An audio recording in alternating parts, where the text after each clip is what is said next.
Hello friends, मेरा नाम है कोमल गुप्ता। नमस्कार, आप सभी का मेरे चैनल पे स्वागत है। फ्रेंड्स, ये वीडियो मैं इसलिए बना रही हूँ क्योंकि मुझे ये बताते हुए आप लोगों से बेहद खुशी हो रही है कि मैंने अपने व्लॉग के चैनल पे एक और एक्स्ट्रा चीज़ ऐड कर दी है आप लोगों के लिए। उसका नाम है पॉडकास्ट। आजकल आपने बहुत सारे पॉडकास्ट चैनल देखे होंगे जिसमें से बहुत सारे फेमस भी हैं। उनके पीछे काफ़ी इयर्स का हार्ड वर्क रहा है। यूं कह लो कि जो हार्ड वर्क करते हैं जो लोग, उनकी कभी हार नहीं होती। मैं अपने पॉडकास्ट चैनल के थ्रू बहुत सारी चीज़ें आप तक पहुंचाना चाहती हूँ। मेरा पॉइंट ऑफ व्यू ये था कि मैं पॉडकास्ट ऐसे लोगों के साथ करूँ जो यूनिक कंटेंट हो, जिनका लोग उसके बारे में जानना चाहते हो। राइट, बहुत रेयर चीज़ें हैं जिनके बारे में अभी तक कवर अप नहीं किया गया हो या किया गया हो, बहुत लिमिटेड उसके जो है बारे में नॉलेज दी गई हो। तो एक तो ये मेरा पर्पस था।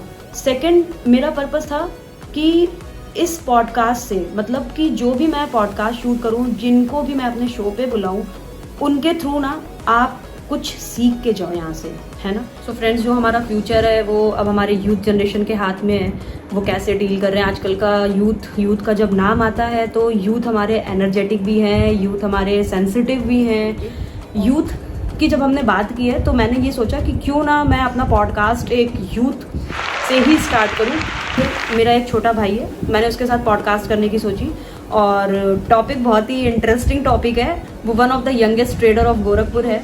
सो फ्रेंड्स, आप जुड़े रहिए इस चैनल से। आप लोगों का सपोर्ट ही मुझे इस मकसद में आगे ले जाएगा। सो फ्रेंड्स, आई होप कि आपको मेरा ये पॉडकास्ट का चैनल अच्छा लगे। आप लोग अगर भर भर के प्यार दोगे तो मैं काफ़ी सारी चीज़ें कर सकती हूँ जो मुझे पता है। आप लोगों के प्यार के लिए बहुत बहुत धन्यवाद। Thank you so much. Subscribe कर लेना, बेल आइकन पे क्लिक कर लेना। ये मैं इसलिए बोल रही हूँ क्योंकि अगर मैं कोई भी इंपॉर्टेंट वीडियो बनाऊंगी तो वो कहीं आपसे मिस ना हो जाए। और मैं आज आपके सामने लेके आई हूँ मिस्टर उत्कर्ष गुप्ता को, जो कि एक है one of the youngest share market trader of Gorakhpur. इसके साथ पॉडकास्ट करने का मेरा मकसद ये था कि एक तो ये मेरा छोटा भाई है, सेकेंड ये था कि जो आजकल के टीनेजर्स है ना, जो शेयर मार्केट जैसी चीज़ को एज अ करियर देखते हैं, तो मेरा पॉइंट ऑफ व्यू ये था कि ये 15 इयर्स की एज से इसने शेयर मार्केट स्टार्ट कर दिया था। तो आइए जानते हैं उत्कर्ष की स्टोरी उसी के मुंह से। और मैं वेलकम करती हूँ मिस्टर उत्कर्ष गुप्ता। कैसे हैं आप? मैं ठीक हूँ, आप बताओ। बस मैं भी बढ़िया। तो उत्कर्ष, आप हमें बताएंगे, हमारे व्यूअर्स को बताएंगे कि आपकी स्टार्टिंग जो है शेयर मार्केट में वो कैसे हुई। लाइक आप 15 इयर्स, मतलब बहुत छोटे हो। मुझे तो सच बताओ तो मुझे शेयर मार्केट का एज भी नहीं पता। मेरा फर्स्ट क्वेश्चन आपसे ये है कि आपको इतनी नॉलेज मिली कैसे? नॉलेज मुझे YouTube से मिल गई। ओके। और जो भी YouTube में बताया गया था उसको मैंने प्रैक्टिकली किया। अच्छा।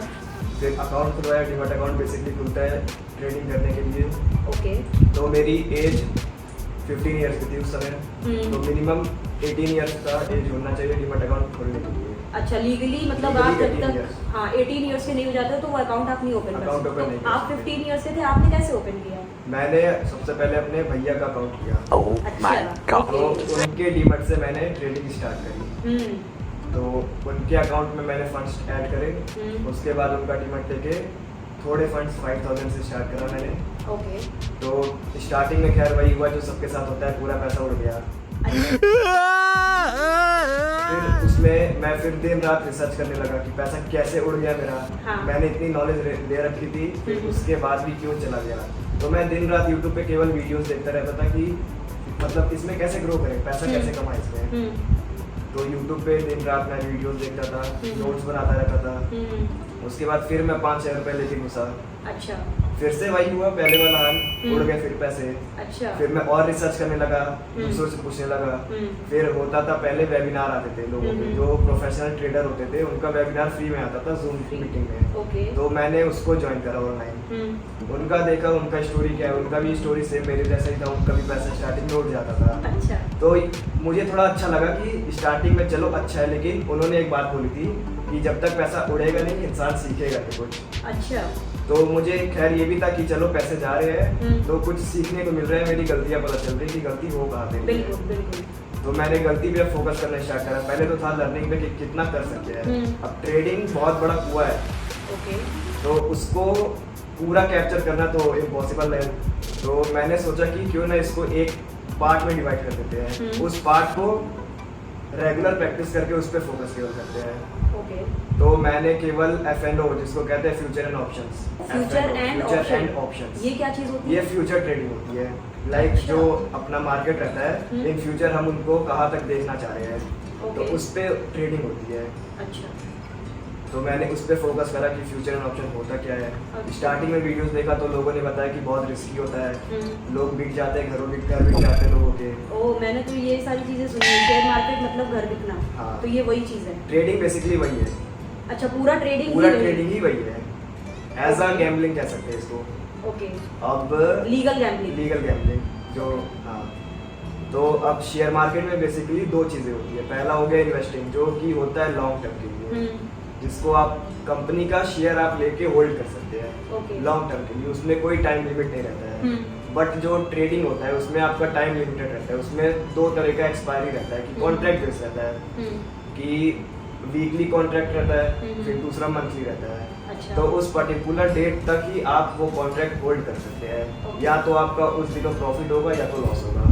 तो ये पता तो हमें होता ये पता नहीं रहता है कि हमारा लॉस होगा या प्रॉफिट होगा, ओह। और इसमें टाइम लिमिटेड रहता है। लिमिटेड रहता है। तो जो इन्वेस्टिंग होता है उसमें कोई टाइम लिमिट नहीं रहता है, वो जब तक आते हैं तब तक आप होल्ड कर सकते हैं, या आपके जाने के बाद भी आप इसको होल्ड कर सकते हैं। मैं आपने एक चीज बोली इसमें कि आपने कैटेगराइज कर दिया इसे पार्ट्स में, राइट? तो ये फर्स्ट पार्ट आपने कैसे डिसाइड किया कि F&O में मैं पहले करूंगा फ्यूचर, ये कैसे डिसाइड किया आपने? क्योंकि F&O में सबसे ज्यादा पैसा है और सबसे ज्यादा पैसा उसी में जाता है, तो इसीलिए मैंने वो इजी वे सोचा करने का, जिसमें अच्छा। पैसे जल्दी बने। क्योंकि ट्रेडिंग ही ऐसा चीज है जिसमें एक दिन में पैसे आपके 100x भी हो जाते हैं एक दिन में। तो ये ना मुझे लगता है कि ये टीनेजर्स की प्रॉब्लम है कि मतलब होता है ना कि छोटे रास्ते ढूंढते हैं, राइट? हाँ, right। आप लोग छोटा रास्ता ढूंढते हो कि जल्दी से जल्दी growth हो। कैसे ग्रोथ हो जाए, जल्दी से जल्दी कम टाइम में हम पैसे कैसे कमा सके, राइट? Right। ये था। आप क्या रेकमेंड करते हो? आपने क्या सोच के ये चीज किया कि मतलब बहुत ज्यादा आपको जल्दी रिच बनना है, या फिर आपको एक फेम चाहिए था? आपने पैसों को लेके ये इस फील्ड में आपने एंट्री की, या फिर फेम के लिए किया था आपने? मुझे फेम से कोई लेना देना नहीं है। ओके। मुझे पैसे चाहिए थे।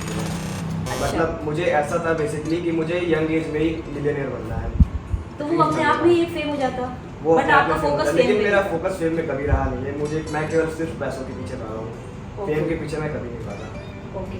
तो उत्कर्ष, आप मुझे ये बताओ कि जो आजकल के यंग एज टीनेजर्स हैं और इनफैक्ट एडल्ट्स भी इसमें बहुत अट्रैक्ट हो रहे हैं, क्योंकि आजकल मैं खुद देख रही हूँ कि शेयर मार्केट के दुनिया भर के वेबिनार्स हैं, दुनिया भर के कोर्सेज हैं, प्रोफेशनल लोग प्रोफेशनल कोर्सेज करवा रहे हैं, और वो ऐसे दिखाते हैं कि आप इतने करो और इतने के मालिक बन जाओ। तो ये क्या है? ये फेक है, होता है या नहीं होता है, या फिर क्या है?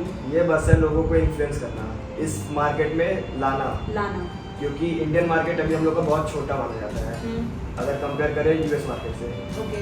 तो अभी इंडियन लोग अवेयर उतना है नहीं स्टॉक मार्केट को लेके, उनको वही लगता है पैसे डालेंगे डूब जाएंगे। तो इसलिए अब इंडियन पीपल की मेंटालिटी ये है कि वो पैसे गंवाने से डरते हैं। ओके। तो वो इन्वेस्ट करने से भी डरते हैं। म्यूचुअल फंड हो गया या शेयर मार्केट हो गया या कोई भी ऐसा फंड हो गया जिसमें पैसे लोग इन्वेस्ट करते हैं, तो वो इंडियन पीपल की मेंटालिटी ऐसी है कि वो डरते हैं। लेकिन अब जो यंगस्टर्स हैं वो इन सब चीजों में थोड़ा एक्टिव हो रहे हैं। तो वो आप जैसे लोग हैं जो रिस्क ले लेते हैं, जो रिस्क वो ले रहे हैं तो ले सकते हैं, वो इन्वेस्ट कर रहे हैं, कमा भी रहे डुबो भी रहे। तो आप क्या गाइड करोगे जो भी एडल्ट्स हैं या आपके यंग एज के लोग हैं, तो आपके लिए उनके लिए क्या गाइडेंस है? क्योंकि आप 15 इयर्स के थे तब से कर रहे हो, 4 इयर्स के एक्सपीरियंस में आप क्या गाइड करना चाहोगे? मैं गाइड यही करूंगा, मार्केट उतना बुरा है नहीं जितना लोग कहते हैं। ओके। लेकिन अब होता है, मेरे पास कोई इनकम सोर्स नहीं था। पहली बात, एक बिगेस्ट रीजन मेरा लॉस का ये था, मेरे पास कोई इनकम सोर्स नहीं था। मैं पैसे घर वालों से मांगता था, दोस्तों से मांगता था, तो ऐसे करके मैं ट्रेडिंग में पैसे डुबो दिए पूरे। ओके। अब अगर जो लोग स्टेबल है, जिनका जॉब है या बिजनेस है, तो या तो 2-3 जगहों से उनका कुछ इनकम आ रहा है, तो वो ट्राई कर सकते हैं इस मार्केट में कि उनका कैसा रिस्पॉन्स है। उसमें ट्राई कर सकते हैं, कुछ परसेंट इनकम का अपने उसमें डाल के वो देख सकते हैं कि कैसा मार्केट है। बेसिकली मेरे कहने का ये मतलब है कि उनको ही शेयर मार्केट करना चाहिए जिनके पास 2 या 3 जगह से इनकम आती है, जिनके पास बैकएंड है, प्लान है, ऑलरेडी एक सोर्स ऑफ इनकम है। ओके। तो आप ये कहना चाहते हो कि अगर कोई मेन स्ट्रीम अगर इसको चूज करे तो वो ना करे, राइट? मेन स्ट्रीम इसको ना नहीं ले सकते, मेन स्ट्रीम में कोई नहीं ले सकता क्योंकि इसको। मार्केट अनसर्टेन है, कभी भी लॉस हो सकता है, कभी भी प्रॉफिट हो सकता है, एक सर्टेनिटी इसमें है ही नहीं। और अगर एक पर्टिकुलर इसकी पढ़ाई करके नॉलेज गेन करके 5-10 इयर्स का नॉलेज लेके, इसमें सर्टिफिकेशंस भी होते हैं Certification भी होते मैंने सुना है, तो अगर ये सारी चीज़ें करके प्रॉपर तरीके से अगर हम करते हैं तो उनके लिए क्या है फिर? प्रॉपर अगर पढ़ाई करके भी करे तो भी मेन स्ट्रीम के लिए ये बिल्कुल भी नहीं है, क्योंकि मार्केट इकोनॉमी हम लोग का अनसर्टेन कहता है। उसमें कोई भी केवल ये मार्केट प्रेडिक्शन बेस पे चलता है, कैलकुलेशन और प्रेडिक्शन रहता है, कोई एकदम श्योरिटी नहीं रहता है कि इसका मार्केट ऊपर ही जाएगा या तो नीचे ही तो जाएगा। ये सिर्फ इंडियन मार्केट के लिए या फिर यूएस बेस्ड जो भी कंपनी और पूरे वर्ल्ड मार्केट, पूरे वर्ल्ड में? ओके। क्योंकि अगर कोई भी मार्केट एक ऐसा चीज है जो बहुत सेंसिटिव है, हल्का सा भी कहीं से भी न्यूज आएगा तो ये बहुत जल्दी रिएक्ट करेगा। अगर फेक न्यूज भी आ जाता है कि इन दोनों कंट्री के बीच में वॉर होने वाली है, तो सबसे पहला असर मार्केट ही दिखाएगा अपना, और मार्केट पूरा ब्लीड करेगा, ब्लीड इन सेंस पूरा मार्केट डाउन जाएगा। ओके। तो बहुत से लोग इसमें होते हैं कि फेक न्यूज फैला के मार्केट को अपने हाथों में कर सकते हैं, मतलब जिनको कहते हैं ऑपरेटर्स, जिनके पे कह सकते हो आप फंड बहुत ज्यादा रहता है, या तो कनेक्शंस रहते हैं, या तो इनसाइडर्स कनेक्शन रहते हैं, तो इनके हाथों में भी कुछ कुछ रहता है मार्केट का। तो मतलब पॉलिटिक्स यहाँ पे भी आ पॉलिटिक्स जाता इसमें है। भी आती है। ओके। जहाँ पॉलिटिक्स वहाँ पे तो कुछ भी नहीं कह कुछ सकते भी नहीं हैं। कह सकते। सो फ्रेंड्स, मेरा तो यही कहना है कि जो भी इसे मेन स्ट्रीम में देखना चाह रहा है, जहाँ तक उत्कर्ष का एक्सपीरियंस है 4 to 5 इयर्स का, तो वो तो स्ट्रेट फॉरवर्ड कह रहे हैं कि ये मेन स्ट्रीम में आप बिल्कुल भी ना रखें, क्योंकि मार्केट अनसर्टेन रहती है, यहाँ पे पॉलिटिक्स भी होते हैं, फेक न्यूज़ फैला के भी मार्केट को डाउन किया जाता है, और भी बहुत सारी चीज़ें होती होंगी। तो आपका जो मेन स्ट्रीम है वो बिल्कुल भी ये नहीं होना चाहिए। और कुछ आप गाइड करना चाहोगे हमारे व्यूअर्स को उत्कर्ष शेयर मार्केट को लेके? गाइड मैं ये कर सकता हूँ कि ट्रेडिंग को तो बिल्कुल हाथ ना लगाओ। जो रह गया इन्वेस्टमेंट, दूसरा वर्ड है इन्वेस्टमेंट। ओके। इन्वेस्टमेंट आप जरूर ट्राई करो, क्योंकि लॉन्ग टर्म में मार्केट सुप्रीम है, मार्केट का ग्रोथ हो नहीं होता है। तो आप अच्छे स्टॉक्स उनके बारे में रिसर्च करके, उनका बैकएंड कैसा है, उनका बैलेंस शीट कैसा है, और कंपनी प्रॉफिट एंड लॉस जो भी स्टेटमेंट रहता है उसको चेक करके आप उसमें पैसे इन्वेस्ट कर सकते हो लॉन्ग टर्म के लिए, सेफर साइड में। तो जो अगर भी कोई- आपका सेविंग्स है, थोड़ा थोड़ा पैसा इसको लॉन्ग टर्म में डाल सकते हैं अच्छे रिटर्न्स के लिए। ओके। फॉर एग्जाम्पल, अगर कोई आपके टाइप का अगर कोई बच्चा होता है, ठीक है, जैसा कि आपके अंदर क्यूरियोसिटी थी कि मुझे जानना है, हाँ। पता है कि वो रिस्क है, बट आप रिस्क टेकर थे, राइट? हाँ। आप रिस्क टेकर हो, तो अगर कोई ऐसा रिस्क टेकर बच्चा है जो अगर आपकी वीडियो देख के भी वो अगर तब भी वो अगर सोचे कि मुझे भी करके देखना है, जैसे उत्कर्ष ने देख के मतलब किया है, तो उसके लिए आप क्या सजेशन देना मेरा तो चाहोगे? रहेगा कि बिल्कुल ट्राई करो, ट्राई सब चीज़ करनी चाहिए, Okay. सबको ट्राई करनी चाहिए, क्योंकि यंगस्टर का ये थिंकिंग रहता है कि उनको पता भी अगर रहता है कि ये चीज़ गलत है, तो वो अपने हाथों करके ही देखेंगे कि ये सही है कि गलत है। जब तक उनको खुद से सेटिस्फाई नहीं हो जाता है कि ये चीज़ गलत है, वो मानेंगे नहीं। वो किसी की भी नहीं हाँ, मानेंगे। किसी की सुनेंगे नहीं। तो मैं तो कहूँगा कि बिल्कुल ट्राई करो, बिल्कुल अपने पैसे डुबो, तभी उनको सीखने को मिले। बहुत कुछ सीखने को मिला है पैसा डुबो के, कि पैसा कैसे आता है, राइट। और पैसे की मुझे वैल्यू पता चली। Exactly. पहले अब ये भी एक चीज़ है, जो अगर मार्केट करते हैं शेयर मार्केट, उनको पैसे की वैल्यू नहीं होती है, बिल्कुल। क्योंकि वो केवल एज अ डिजिट रहता है उसमें। नहीं, क्योंकि वो खुद का कमाया हुआ नहीं खुद है का ना। कमाया अब आप नहीं 15 रहता है। साल में मुझे तो नहीं लगता था कि आप कुछ करते थे उसमें। नहीं, मैं कुछ नहीं करता तो था आपने अपने उसमें। पेरेंट्स के पैसों पेरेंट्स को के लॉस पैसे से। किया है, Right, और right. फ्रेंड्स के पैसों को। Right. तो ठीक है, ये भी एक बहुत अच्छी सीख मिली कि आप करो, उस चीज़ को करके देखो, क्योंकि आजकल के पेरेंट्स बच्चों को बहुत सारी चीज़ें समझाते हैं, आजकल के बच्चे नहीं सुनते हैं, और वो चीज़ करके देखना चाहते हैं, तो इट्स नॉट बैड, मतलब वो भी एक उनके लिए एक लर्निंग फेज है, और आप काफ़ी सारी चीज़ें सीख सकते हो। तो उत्कर्ष, लास्ट क्वेश्चन, बहुत ज़्यादा लंबा नहीं करेंगे इस पॉडकास्ट को। आपने शेयर मार्केट करके जितने भी आपने एक्सपीरियंस गेन किए, उसमें से आपका बेस्ट पार्ट क्या हुआ? आपने बेस्ट चीज़ क्या सीखी इससे? बेस्ट चीज़ मेरे अंदर ये मैनेजमेंट को आ गई कि पैसे को मैनेज कैसे करते हैं। पहले मैनेजमेंट का कोई हिसाब किताब नहीं था, जो भी पैसे आते थे मैं पूरा डीमैट अकाउंट में डाल के वाइप आउट कर देता था उसको। तो अब मुझे लगता है कि सबसे बड़ी सीख मुझे ये मिली है कि मैं पैसे को कैसे मैनेज करूँ, क्योंकि मैं उसमें पैसे अंधाधुंध डाल देता था बिना कुछ सोचे बिना समझे। सोचे मेरे समझे। पास कोई बैकअप नहीं रहता था, मैं पूरा पैसा उसमें डाल देता था। तो ये बड़ी सीख मिली है। तो आपने, अगर मैं पूछूं, एक रेशियो आप शेयर करना चाहोगे कि आपने सिर्फ लॉस ही किया है या आपको प्रॉफिट भी हुआ है? मुझे प्रॉफिट भी हुआ है, लॉस भी हुआ है, लेकिन ऑल ओवर मैं लॉस में हूँ। मैंने शायद आपको शायद ये क्रिस्टल का ये ब्रेसलेट, आपने क्रिस्टल का ब्रेसलेट दिया, ये मैंने दिया था, तो इससे कुछ आपको फायदा मिला था? मुझे इससे फायदा देखने को मिला है। ओके, थोड़ा बहुत मुझे मेरा दिमाग थोड़ा ओपन हुआ है इन सब चीज़ों को लेके। अच्छा, मतलब शेयर मार्केट को लेके या पैसों को लेके भी और पैसों को लेके भी। ओके, थोड़ा मेरी थिंकिंग इसमें मैच्योर टाइप की आने लगी।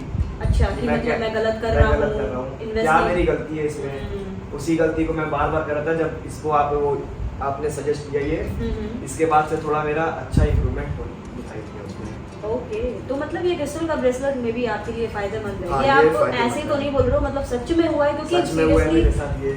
ओके, उत्कर्ष को बेनिफिट भी मिला है इस चीज से।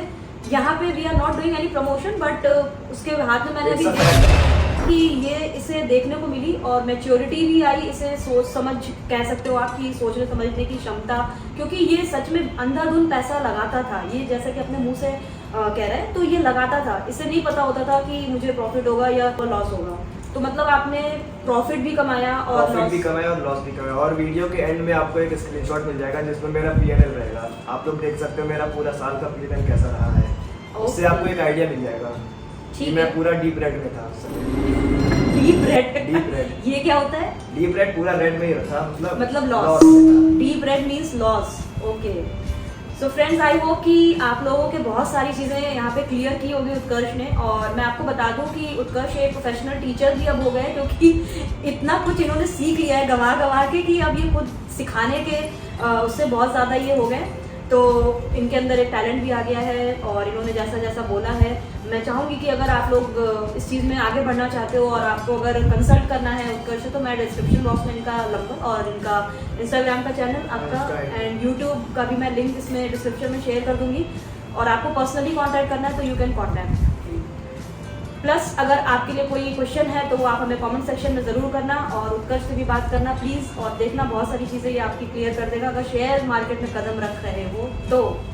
ठीक है, तो उत्कर्ष मैं आपसे एक चीज़ और पूछना चाहूँगी। आपने अभी एक वर्ड यूज़ किया था, डिजिटल। तो ये जो डिजिटल वर्ल्ड है, डिजिटल मनी है, लाइक वो हमारे अकाउंट में सिर्फ एक नंबर की तरह शो करता है, राइट? वो नंबर है हमारा कि 1 करोड़ है, 2 करोड़ है, लाख है। तो उसके बारे में आप क्या कहना चाहोगे कि एक हाथ में जो हमारे पास पैसा है और एक बैंक में पैसा है, क्या रिलेट करोगे आप? इसमें जो अपना डीमैट अकाउंट रहता है उसमें जो साफ साफ P&L लिखा रहता है, अगर वो 5 डिजिट भी रहता है ना पर डे के हिसाब से, तो लोगों को वो भी कम लगने लगता है, उसकी वैल्यू नहीं होती क्योंकि वो ऐसा डिजिट माना जाता है उसको। 5 डिजिट हो गया या 6 डिजिट हो गया, कुछ भी डिजिट अगर वहाँ पे दिखा रहा है P&L रेड में भी हो या ग्रीन में भी हो, ओके, तो वो कुछ भी नहीं है, कुछ भी नहीं है उसमें, क्योंकि मार्केट पूरा गेम है और वो गेम हम लोग की इमोशन के साथ खेला जाता है। तो जो भी उसमें नंबर रहते हैं, अगर लॉस जा भी रहा है ना तो उस लॉस को हम लोग काटते नहीं है जल्दी। अब काटते क्यों नहीं? क्योंकि एक इमोशन रहता है कि इतना लॉस अगर अभी बुक कर लेंगे तो इतना चला जाएगा पैसा, अगर क्या पता वेट कर ले मार्केट ऊपर चला जाए या नीचे चला जाए, यहाँ पे मार्केट गेम खेल जाते हैं और ऐसे धीमे धीमे ये सोचते सोचते पूरा उनका कैपिटल वाइप आउट हो जाता है। और सेम चीज प्रॉफिट के साथ भी है, प्रॉफिट दिख रहा है तो लोग सोचते हैं कि अभी और मार्केट ऊपर जाएगा तो मुझे और प्रॉफिट होगा, और कभी कभी ऐसा होता है लोग छोटे प्रॉफिट में काट देते हैं पोजीशन, फिर कुछ देर बाद चेक करते हैं वही उनका पोजीशन ऊपर की तरफ चला जाता है, वो फिर सोचते हैं यार शेट अगर मैं नहीं काटा रहता तो मुझे इतना प्रॉफिट होता। तो जब अगला से वो ट्रेड लेते हैं तो उसको होल्ड कर लेते हैं और मार्केट वहाँ चकमा में जाते हैं और फिर वहाँ से डाउन हो जाता है, सारा पैसा गया, जब भी शायद इसे अनप्रेडिक्टेबल मार्केट आ जाता है। ओके, ऑलराइट, आपको ये वीडियो बहुत अच्छी लगी होगी। हमें मोटिवेट करने के लिए सब्सक्राइब करें और हमारा हौसला बनाने के लिए भी हमें कमेंट ज़रूर करें, लाइक करें। थैंक यू सो मच, मिलते हैं दोबारा फिर इसी अच्छे एक्सपीरियंस के साथ, अच्छे बातों के साथ। Thank you so much Utkarsh Gupta, see you again, all the best.